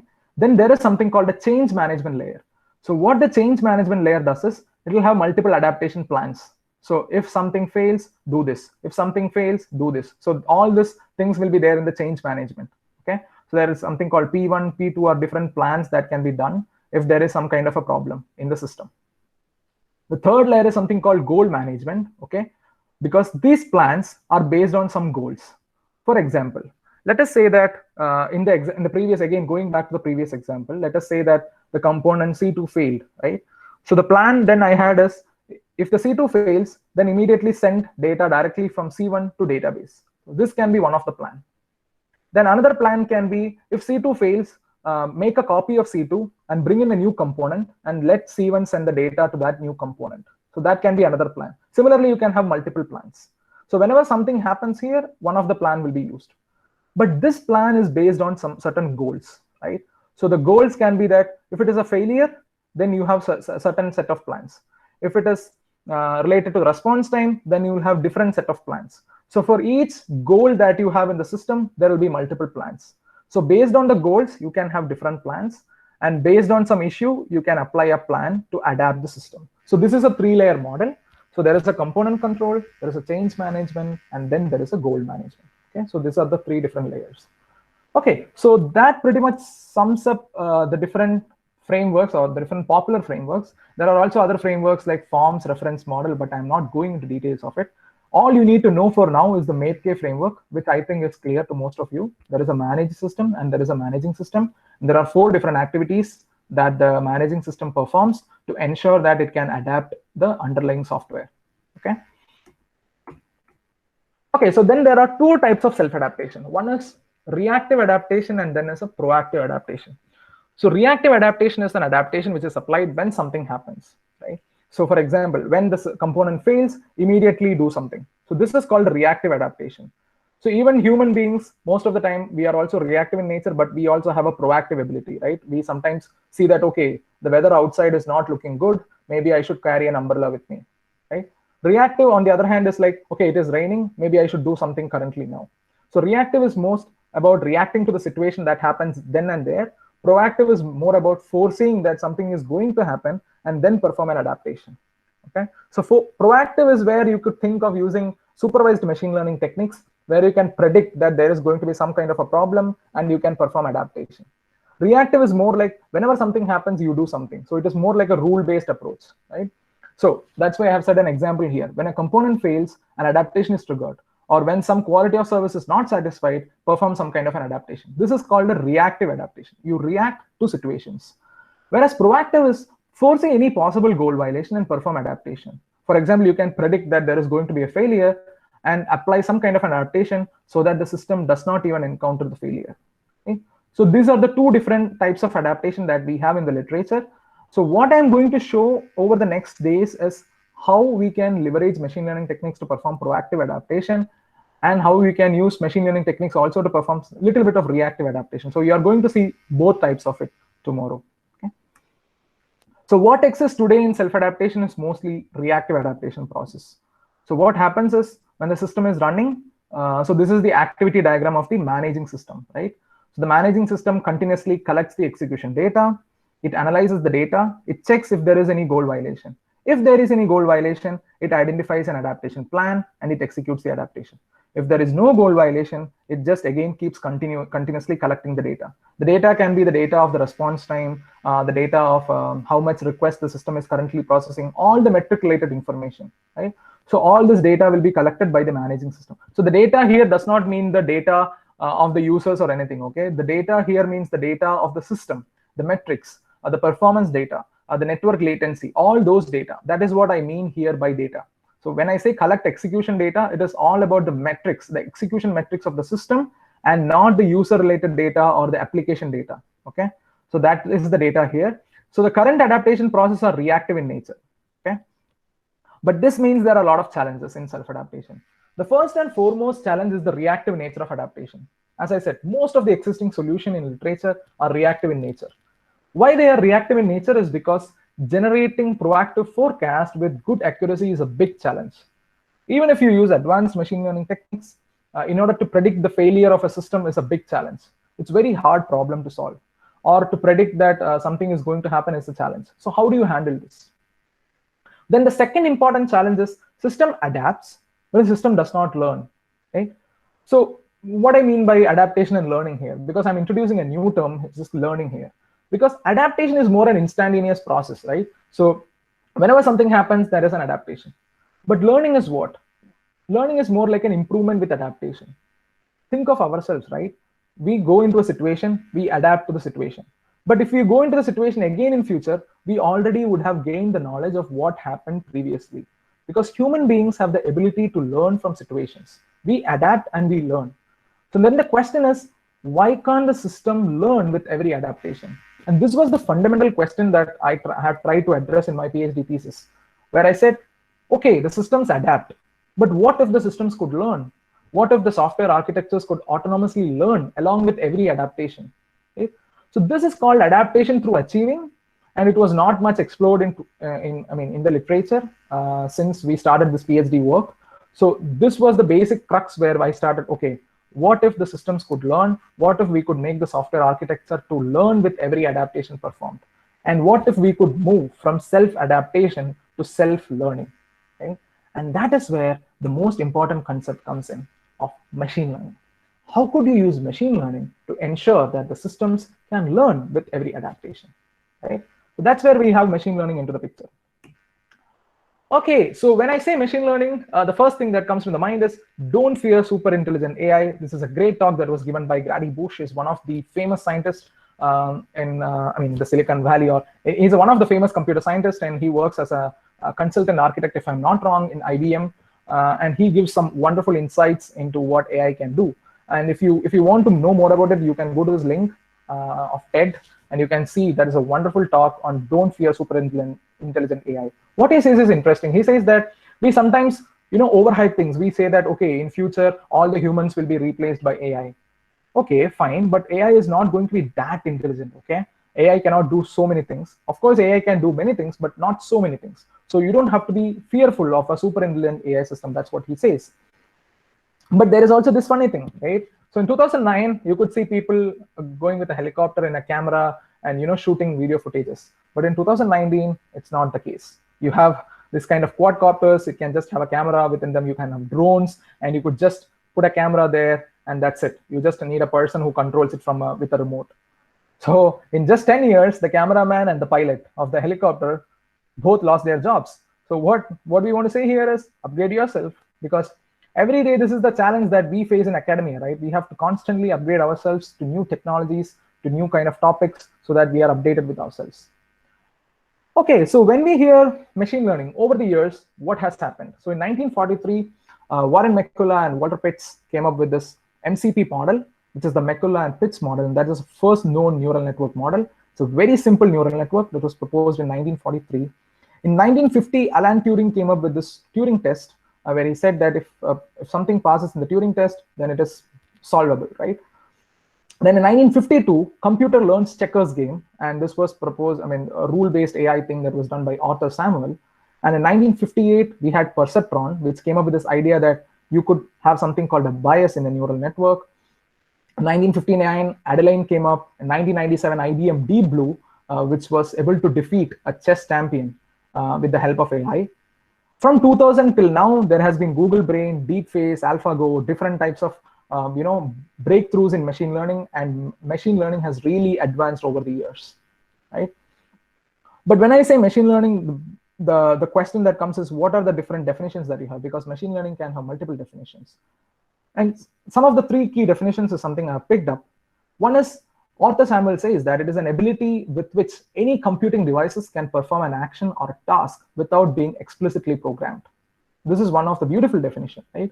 So it allows this computing devices to perform a task without anyone programming it, right? Or the beautiful definition by Tom Mitchell of 1997, he said, a computer program is said to learn from an experience E with respect to some class of task T and performance measure P, if its performance at task in T as measured by P improves with experience. So what he says is, if a computer program can over a period of time improve its performance in a given task, then you can say it is able to learn, or that is machine learning in simplified terms. Then the most important definition which I am interested in, which is based on this talk, is given by Thomas, and he says the fundamental goal of machine learning is to make the computer systems that can adapt and learn from their experience. And this is exactly the definition that we have tried to put in self-adaptive systems. So what if self-adaptive systems can adapt and learn from their experience, right? So that's how the two definitions coincide. So let's go then into types of machine learning, right? Before I go into the types, one thing I want to clear here is the difference between AI and ML, the reality, right? Because most of the times when we say AI, we kind of interchangeably use it with ML or DL, or which is deep learning. But you need to understand that artificial intelligence is the broad umbrella under which there is a machine learning, and then under machine learning there is deep learning, right? They are three different entities. AI is more a generic class of thing where you have the rule-based systems, genetic algorithms, everything comes under AI, the fuzzy logic, everything. Then you have machine learning, which is more a classified part or a branch of artificial intelligence, where you have more different types of techniques like supervised, unsupervised, and all those things.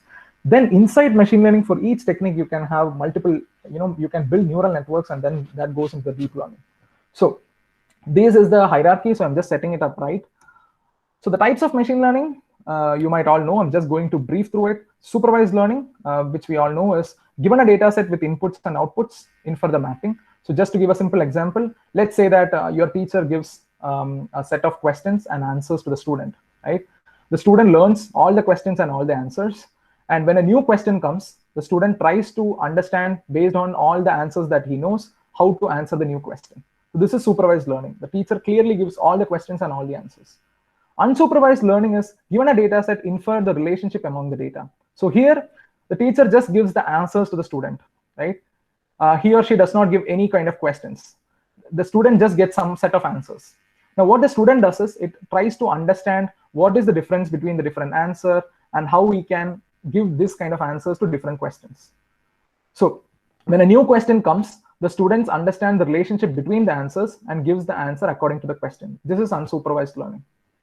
Then you have something called semi-supervised learning. So semi-supervised learning is, you given a data set, some contains output and some won't contain any output, right? So what happens here is that you will have a set of questions which have answers, then you have a set of answers with no questions. Then when a new question comes, the student has to understand, okay, how to answer this question based on the information that he has, right? So it is more like a mix of supervised and unsupervised learning. And the final important learning that we'll be using is reinforcement learning.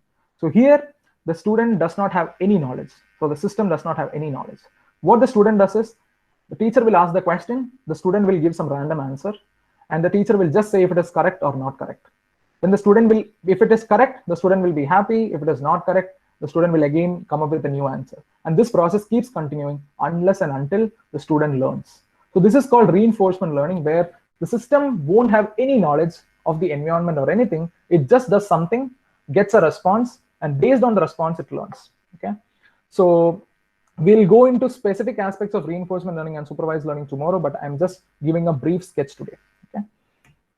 So just to give a hierarchical view, we have these 4 classes of machine learning. So this is something that we are working on to create a set of different approaches of machine learning. So you have supervised, unsupervised, semi-supervised, and reinforcement. So in the supervised, I saw someone was saying today classification. So you have classification methods, then you have regression methods. In unsupervised, you have clustering or dimensionality reduction, like the principal component analysis or the k-means clustering and so on. Then you have semi-supervised clustering, semi-supervised learning, where you have classification and clustering, everything. They also have something called generative models, Gaussian models, graph-based methods, and so on. Then you have reinforcement learning, where we'll be focusing more on the Q-learning side of it. There are also some other things, like you could even have deep Q-learning and things like that. But we'll be focusing more on Q-learning, and on the supervised learning, we'll be focusing more on regression. So these are the 2 methods that we'll be discovering tomorrow on how we can use that for self-adaptation. Okay, so having said all this about machine learning and everything, let us just go quickly to Mentimeter again for the next question. So I'm waiting for people to join, and we are just almost finishing to the end of the lecture today. So we'll just see some questions and then we'll finish off. Question 3 only, we have 7. Last time we had 8. I think the numbers are decreasing by question by question. Okay.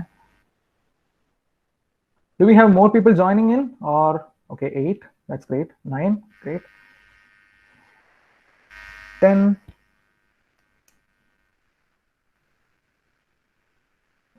Maybe that's it, I'll start. Okay, so let me go to the question. Okay, suddenly 2 people left. Oh my God. Okay, so let me go to the question. Okay, so the question is right here. What is meant by proactive adaptation? Just to ensure that we got it right. So is it about performing adaptation when something happens? Or is it about forcing an issue and performing an adaptation beforehand? Or is it about perform adaptation after something happens? So what do you mean by proactive adaptation? So you have 44 seconds now. Time is running.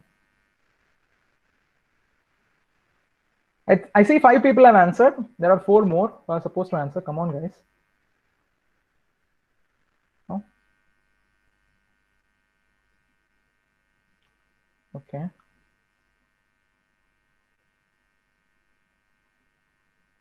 Okay. 6, 7.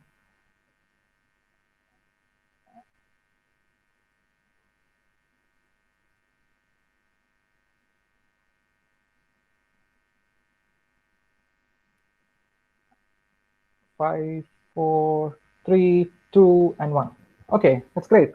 So the time's up. Great. So we have 6 right answers and 1. Okay, that's fine. Perform adaptation after something happens.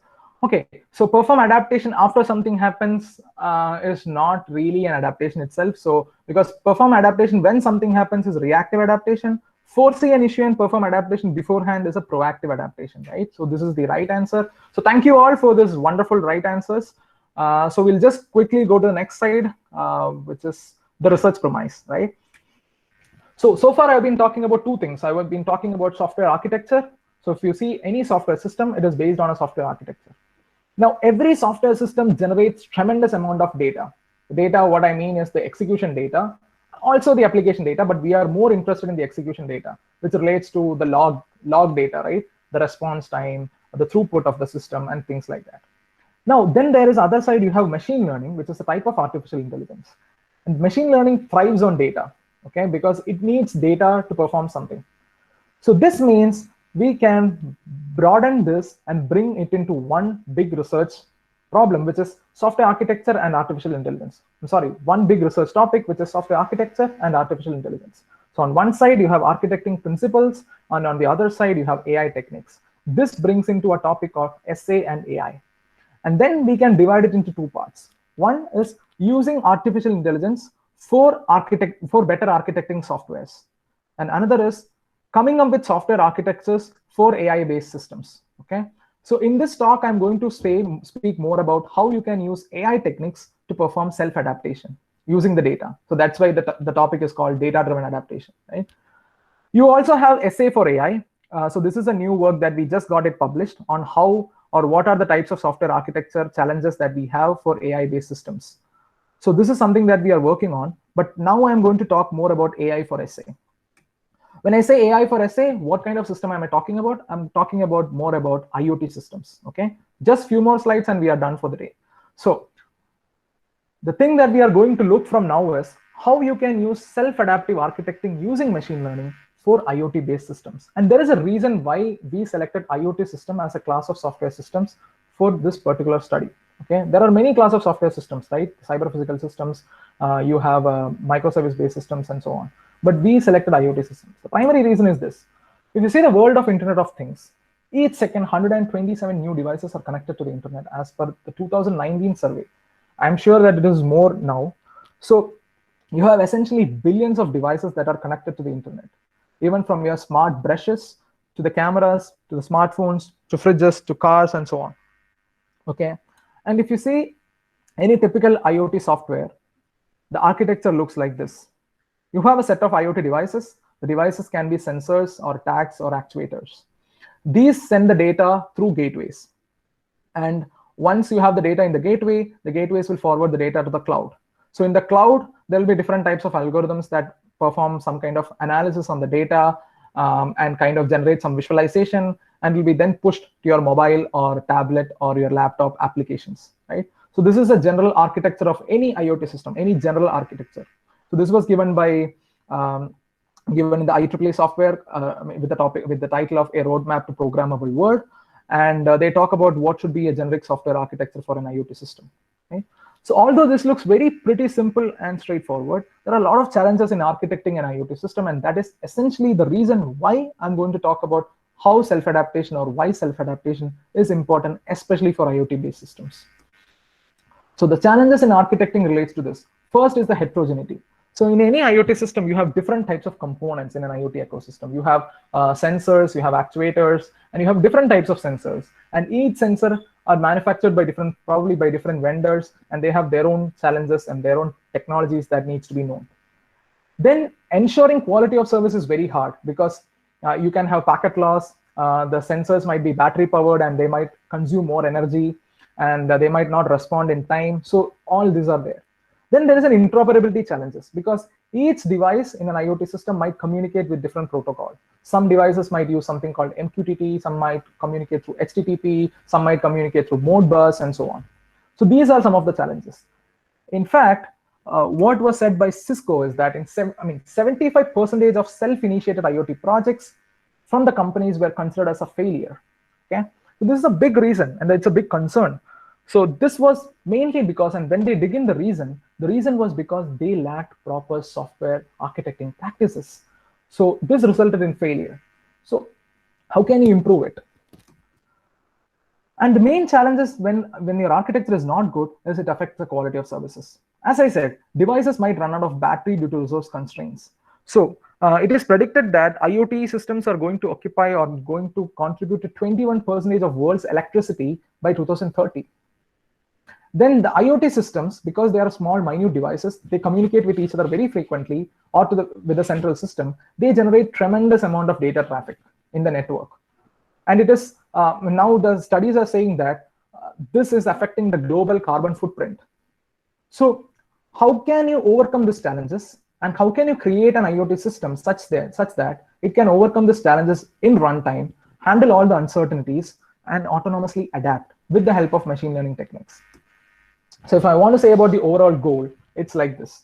Given an IoT system, given a set of quality of service goals or requirements that the energy of any sensor should be less than 10 joules, the packet loss should not be more than some 3 packets per transfer or whatever, the CPU consumption should be less than 40% or goals like this, how to develop an approach such that having the quality of service data, the system should be autonomously should be able to generate all the different types of adaptation decisions, verify the different types of adaptations, adapt the system, get a feedback on how the adaptation was performed, learn from the previous adaptation, and keep continuously performing this loop.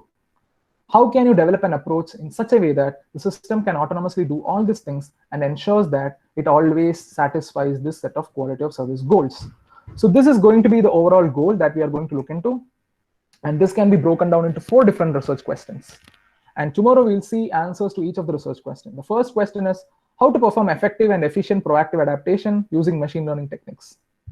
Second, how can machine learning be used to continuously improve the adaptation process? This is about the learning, right? From self-adaptation to self-learning.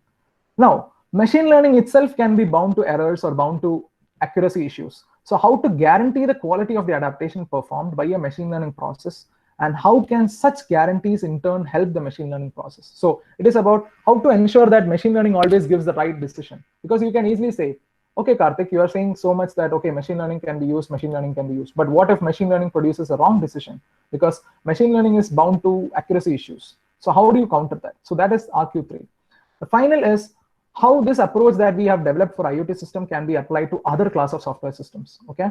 So tomorrow we'll be at least doing the 3 research questions. I'm not sure if I'll be able to show the 4th tomorrow, but at least the 3 research questions will be answered tomorrow. So there is an Envision solution that we had published. I'll just go through it quickly, and then again tomorrow I'll come back to this. So you have a software architecture. The idea is in future, the software architecture should be something like this. Software architecture should be first validated. It should be deployed after the implementation. Then we should be able to continuously monitor the system, gather the quality of service data, learn from the data, adapt the system, again change the architecture, and keep performing this loop, and continuously ensure that the system satisfies all the requirements. The system is able to learn itself instead of having a developer or a kind of an architect working on the system again and again. So this was published in a European consortium magazine for informatics and mathematics, just called Towards Self-Learnable Software Architectures. Okay, so the first research question is something that we'll see tomorrow, and I'll stop it for the day. And what I'll do is we'll just go to the Mentimeter and we'll just quickly answer 2 questions. So I'm waiting for participants so that we can close this. Great, we have 8 already. So maybe I won't wait much and I'll just go to the question directly, right? Okay, so here is the question. How do you define an IoT system?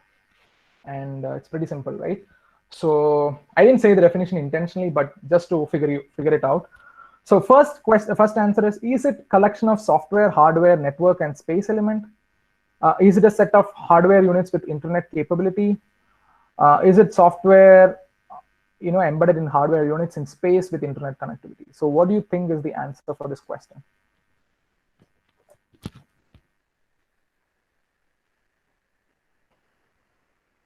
We have 30 seconds.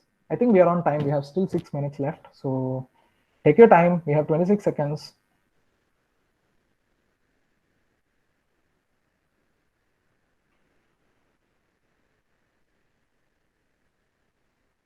$15, $15. I think 6 people have answered the question, or 7. Great. 8. Wonderful. I think 1 more is left. 3, 2, 1. That's it. Okay. So let's see. Cool. I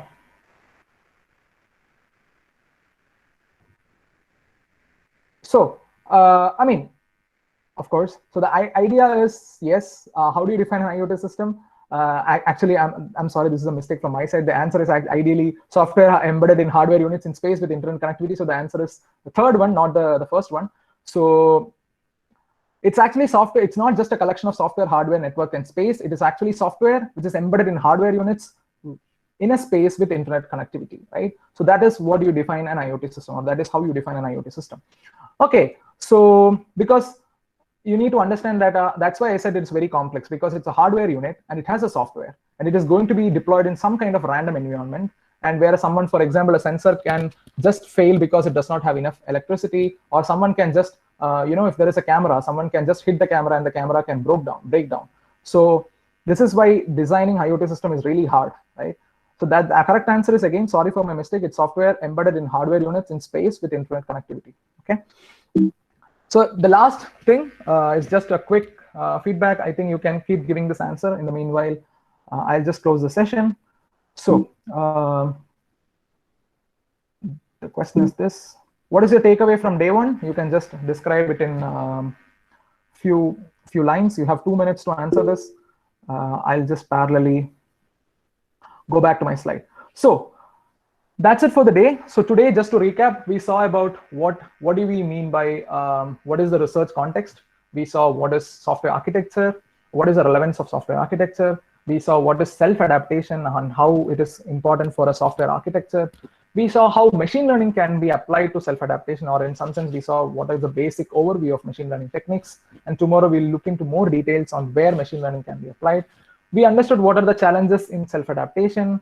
And finally, we also saw, what is the plan for tomorrow, where we are going to apply self-adaptation to IoT systems, right? And we also saw what are the challenges in architecting IoT systems.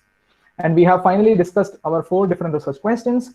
For tomorrow, what I'll do is I'll go through each of the research question and I'll say how we had solved the problem using machine learning. And I'll also give more experimental data about our research work. And you'll be able to see more kind of practical things tomorrow, because today it was more about foundational theoretical aspects. Tomorrow it will be more about what we did in the research, what are the results, how we got there, and what kind of technologies we use to implement this kind of systems. Okay. So that's it from my side. I hope you enjoyed it. And I'm very happy once again to talk to you. Very happy once again for hosting me. And tomorrow I'll see you again. Okay. So over to you, ma'am. Thank you. Thank you, sir, for the very informative talk. We can resume the session tomorrow with the rest of the topics. Thank you, all participants.